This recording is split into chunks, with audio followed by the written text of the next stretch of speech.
Hello, everybody, and welcome to the Glory Reds podcast. It's your boy Don Benito, and on today's latest news, Ruben Amram. Sorry, why did I say Ruben Amram? Ruben Neves. You see, I'm thinking about Ruben Amram. I miss my gaffer. Salute, gaffer. Anyway, Ruben Neves is being targeted by Manchester United. We're going to be talking about that. Michael Carrick is to be announced as caretaker today. Not today, maybe even tomorrow, I don't know, but he has been selected as the guy, so we will talk about that. Ethan Wheatley, remember him, the youngster that went out on loan? He has been recalled back. We will be talking about that. Galatasaray are interested in Manuel Urgate. We will talk about that. Juventus is interested in Mazraoui. Now that is something that we need to talk about. Now, because Manchester United have been knocked out of the Carabao Cup and the FA Cup, they are looking for means to raise some cash. So we will be talking about that. And last but not least, apparently, Manchester United will be doing a season review of the board. We will be talking about that. And without further ado, ladies and gentlemen, let's get into it. Now, not Ruben Amram, but Ruben Neves. Remember him? Plays for Al Hilal? Yes, he plays for Al Hilal in Saudi Arabia, the team that actually wanted Bruno left, right, and center. They wanted to sign Bruno Fernandes. They wanted him, you know what I'm saying? And I think his time is up, or he's tired of the Saudi Arabian league and he wants to come back to the Premier League. And he seems like a feasible candidate, you know? Now, before I actually say that, can I just say this? This is off topic, so you need to understand this. Tottenham are closing in, or they have already signed Conor Gallagher. Remember Conor? Remember him? He was one of the guys that was in the short list that they promised to deliver, but have not. And now they're looking to go for these cheaper options. So now Gallagher is going for 40 M's to Tottenham. It looks like it's a here we go. And we are looking at Ruben Neves. Now, I don't know which one you prefer and how we're looking at our midfield, but these guys are trying to do something. I don't know. Anyway, Ruben Neves has been the candidate. Apparently, if the deal is feasible, Manchester United are willing to move things around, and they might have the cash for it, because the deal has been estimated to be around £20 million. I don't know how much that is in euros. I think it's a bit more when it comes in euros. Maybe it's like 25 or 30. I don't know. I don't know the maths of it. But 20 million pounds is the estimated package for Ruben Neves. Whether United are actually going to pull this off, I don't know.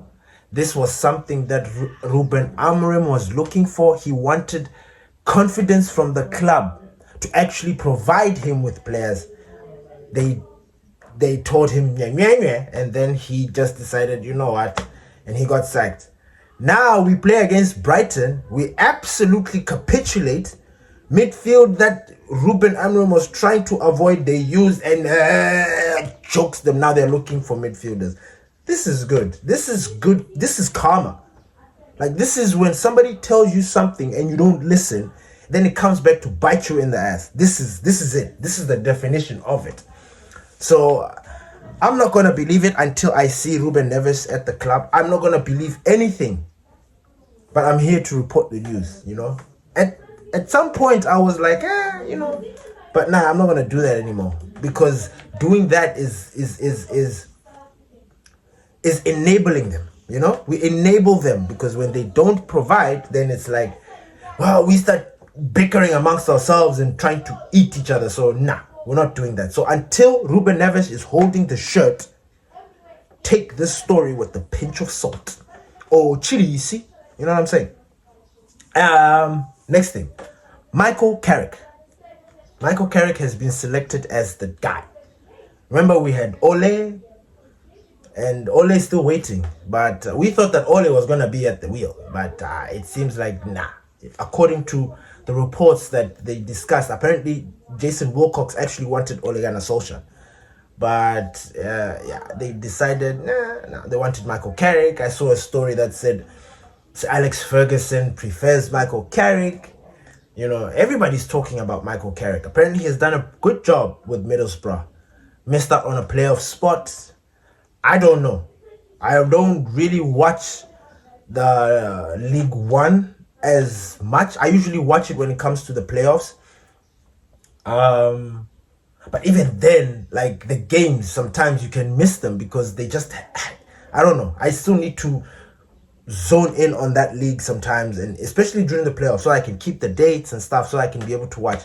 But I don't know. So Michael Carrick is the guy, and according to reports, he could be announced today, as the interim caretaker manager until the rest of the season. Now, these guys were emphasizing they really wanted to sign an interim before the derby. We're playing City next, so yeah, we'll see how that one pans out. City have just signed Semenyo, a player that Ruben Amorim wanted, who we thought was going to be at our club at some point, but gutted. Anyway, we're going to be facing the Semenyos. Rodri seems like he's back, so it's going to be a very interesting Manchester derby. Really, it really is going to be one of those ones. So I can't wait to see. I don't know if the boys are going to be up for it. Anyway, we'll cross that bridge when we get there. The next topic that I want to talk about is Ethan Wheatley. Remember the youngster who he's a striker, actually. If you have forgotten, he's a striker. Tallish, resembles Mason Greenwood's complexion, you know. He was sent out on loan to go to Northampton. I will not lie, I do not know what he's been doing, how he's been doing, because we have not really gotten a lot of reports from him. The player that we've really been getting reports about his progression has been Amas. Amas, for some reason, we're getting stories about him. He's getting man of the match, and we're always being told about it. But everybody else, we're not. So it's a very strange thing. Why is Ethan being brought back? That's a very interesting question. Is it to supplement or complement Benjamin Sesko? Is it because we need a striker behind Benjamin Sesko? Or is it because Michael Carrick has requested the boy to come back? Because these things can play into these things. You know, I'm assuming that he was talking about, look, I need more players. We need to strengthen. I don't know. Because there are a lot of players that are being recalled back, and we're not really knowing the fate of their... we don't really know their fate. So it's just one of those things where we're thinking to ourselves, wait, why is he coming back? Shouldn't he continue? Isn't it good for his development? Like, we want him to continue scoring goals to build that confidence, so that when the time comes back, by the time he comes, you know, it's just going to be one of those things. Or they're anticipating maybe Benjamin Sesko might get an injury at some point. And if he does get an injury, they're going to need a striker. And Ethan Wheatley could be the guy. So what do you guys think about that? Manuel Urgate has been spoken about a very long time. I spoke about him the last time when I said that even Ajax have put him at that top target list. It looks like Manuel Urgate is really a problem. Like, he has his moments, but he is not that guy. Unfortunately, he is not that guy. And, you know, in as much as he has sort of improved in recent times, you know, you would expect more from him. But then again, when I look at his age, Manuel Urgate is 23, 24. He's young. You know, he's not very young, because he's a man. And at 23, 24, you should be at that point where you are sort of kind of getting to your peak. But it's very strange to see how, because it seems like he's been in the game for a very long time. You know, you'd expect his experience to have given him some sort of credibility. But at this point, it looks like, nah. It looks like, nah. So it's like, Manuel Urgate is being wanted by Galatasaray. They're in talks. Galatasaray, as you know, is a big club in Turkey. Got the likes of Victor Osimhen, you know. Who else do they have? They have some players I just forgot. But yeah, they're a big club. Now, I don't know how much we're going to sell Manuel Urgate. It was not stated how much he would go for if we were to sell him. And that is something that worries me, because we kind of like need to recoup the money that we got from him, because he was sold to PSG from Sporting Lisbon. Then from PSG, they sold him for the exact, like, they didn't really get a loss when they sold him to us, you know. And it's because we were desperate, and obviously we've got useless people that are controlling our club, so that played a role. So I don't know how much we're going to sell him for, but we need to sell him for the right amount, like 40 M's, 45 M's. He needs to go. That's just what I think. If we sell him for anything less than that, like if we sell him for the amount that we're trying to bring in Ruben Neves, then that is a loss. That is a waste of our time, and we really, really, really need to sort out the transfer department. Those guys that are involved in dealing with the transfers, we really need to deal with that. We need to sort that out. The next thing that I wanted to talk about that actually caught me by surprise is Nusai Mazraoui. Mazraoui is he's our sweetheart. He's one of our favorite players. I think you will attest to it. I'm sure a lot of players will attest to this. Mazraoui is a no. If you sell Mazraoui and leave Diogo Dalot, I think we need to riot. I'm sorry, but I think we need to riot as fans. This is absolutely nonsense. We are looking forward to having Mazraoui back so that he can strengthen our defense. We don't want any of this nonsense of Diogo Dalot, this low IQ nonsense, and then we're going to get rid of Mazraoui. No, absolutely not. This deal, and this is coming from La Gazzetta dello Sport, an Italian outlet. They are very credible. And they're saying Juventus are in for Mazraoui. We need to stop this. We need to block this transfer. This should not happen. For me, I do not support it. And if United sell Mazraoui, like I said, we need to raise our voice and kick these guys out. Mazraoui is a no-go. No-go. No flex zone. No flex zone. We do not play with Mazraoui. Mazraoui is our favorite. We love him. We know what he's capable of. When we got him, he was an absolute bargain. He was the signing of the season. And now we're trying to get rid of him? Absolutely not. He's still in Morocco, representing his country. We're expecting him back if Nigeria do the business and kick them out, so that Mazraoui can return back. Then we can have all our good players, because I'm sick and tired of the Dogus and the Dalots and nonsense. I'm tired. So this one caught me by surprise and actually made me feel some type of way. So this one for me, I am not accepting. Mazraoui is a no sell. No. If Ineos are watching my videos and seeing them or whatever, I am telling you, do not sell Mazraoui. You are going to piss us off. Rather sell Dalot. We are tired of Dalot. Why do you have Dalot? You've sold Aaron Wan-Bissaka, someone who we've continuously said was better. But you sold him. To what end? Because Dalot is always fit, he's always available. What if when he's not, he's also like, well, he has his moments when he's injured and he's not available. But then when we look at how long he's been at the club and how much he's contributed, even when he came back from his loan spell from AC Milan, there was nothing special that came back. Like, we didn't get a Dalot 2.0. No. We just got somebody that's still in that, and nah. Do not entertain this. Do not sell Nusai Mazraoui. If you really want to blow people's tops off, sell him and you will see. People are going to eat you alive. The next topic that I want to talk about is just thinking about Mazraoui. Manchester United are looking to to do some money spending schemes. Because we have knocked out by Grimsby from the Carabao Cup. So meaning with each progression, we're not getting any cash. And we've just been knocked out of the FA Cup. I'm not laughing like laughing at the club. No, I'm laughing. These are laughter of sorrow. It's so embarrassing. It's so demoralizing at the same time. It's like, why? Why, if you just stuck to the script, listened to your gaffer Ruben Amorim, we wouldn't be in this position. Why?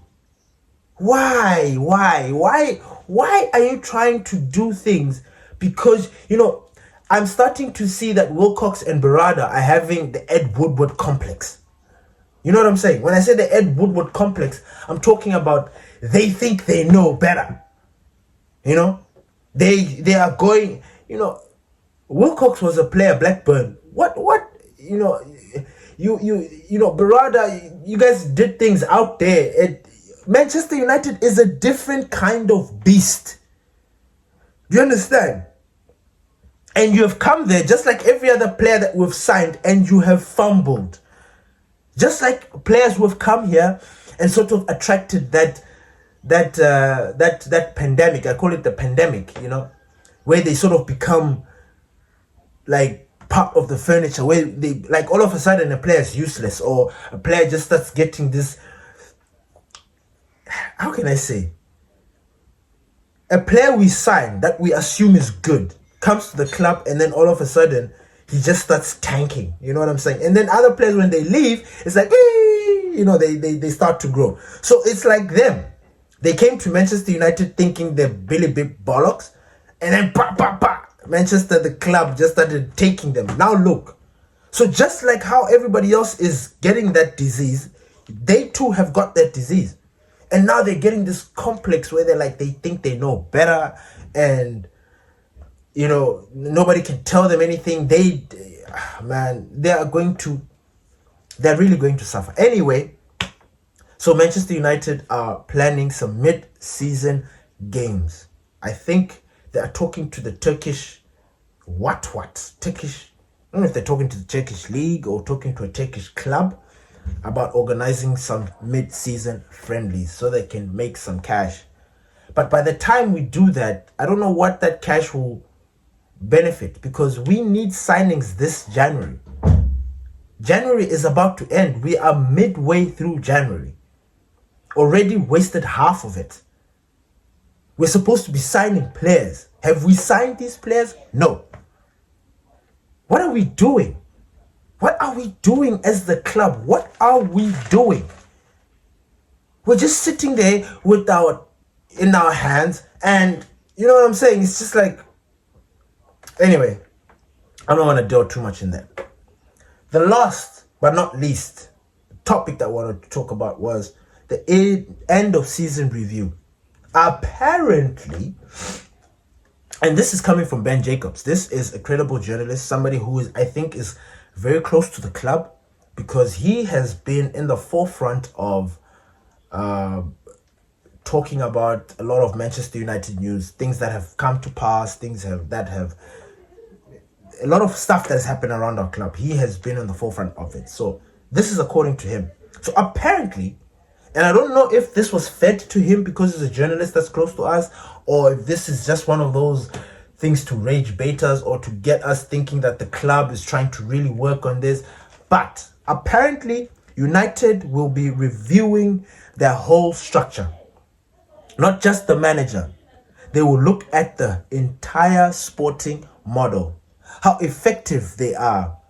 Whether each position is working to their potential. Now remember what we said when we said Ineos out. Like, this is what we want.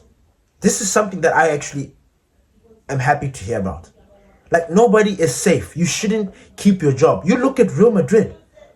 I'm not saying that they sacked Xabi Alonso, but Xabi Alonso stepped down. But look at how quick they were to find that interim. Immediately, Alvaro Arbeloa, boom. I'm not saying he's going to succeed, because it looks like a Fletcher signing as well, or such a Fletcher appointment. But look at that situation. They are right there. Bang, bang, bang. sorting things out, getting things done. Our club, we are snail pace. It's like we don't even know what we're doing, like deers in the headlights. Like we don't know what we're doing. So I think, and I truly hope this is what happens, because a lot of people have messed up. I'm sorry. Oh, my brother, Wilcox, you guys have fucked us big time this season. The internal battles and arguments that you guys have been having have caused us such destruction. You guys have taken us back 10 years. So I hope this season, this end of season review really cracks the whip. You know what I'm saying? Get people in line. You're not performing to your best. Out. We want to see people being sacked. We want to see new appointments. These guys need to start planning contingency plans. And they need to stop this nonsense of like they're going to only sign coaches. That doesn't work in modern football. It does not work. If we want to succeed, we need a proper manager. Whoever you guys pick, because we are at your mercy. We cannot pick the club unless you guys put a poll out there and say, look, which manager do you want? And then let the fans choose. That's a different story. But you guys, at the end of the day, are the ones that pick the club. I'm sorry, you guys are the ones that pick the manager. So you need to stop this stupid model of like just getting head coaches and then dictating how things go, because we are never going to win anything. That little anniversary that you guys have planned is going to flop spectacularly again, because you guys do not want to listen. Stop thinking that you're better or clever or too clever. There are managers that are out there. That Xabi Alonso is one, very disciplined, very tactically aware. I know Real Madrid fans are very pompous because they're like, we're Real Madrid. Nah. They didn't like the rebuild that they were going through. And I know Xabi Alonso cannot come to United because he's got no affiliation with United. But if you're talking about a manager and you take away his past, whatever, he's a very good manager. He's a very good candidate. I like the way he did with what he did at Bayer Leverkusen. I'm not saying we should go and get him. No, I'm just saying that there are managers. There's Xavi. There's Luis Enrique, who apparently is not going to continue his time at PSG. There are managers out there that we can go and get, top quality managers. Do not ignore this, because ignoring this will continue to put Manchester United down. We will not succeed. And you know what's going to happen on top of that? We're going to lose players, very important players.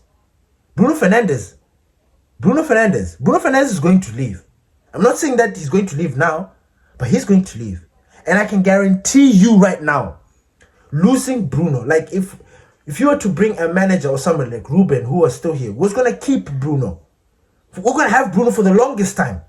Until maybe he's 33, 34, we're going to have Bruno. And Bruno, people need to stop thinking that he's finished or whatever. No. He's like Luka Modric. Luka was playing at Real Madrid for 30 until 38.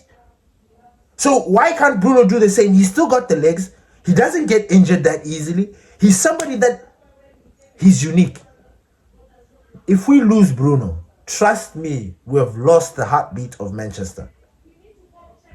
Trust me, we've lost that. And once we lose that, it's going to be a scramble, because we are always going to be talking about somebody who can. There's no one who can replace Bruno. We didn't replace Bruno. Nah. We didn't do this. We didn't do that. Losing Bruno was a mistake. We're going to start having those conversations. We need to sort that out right now.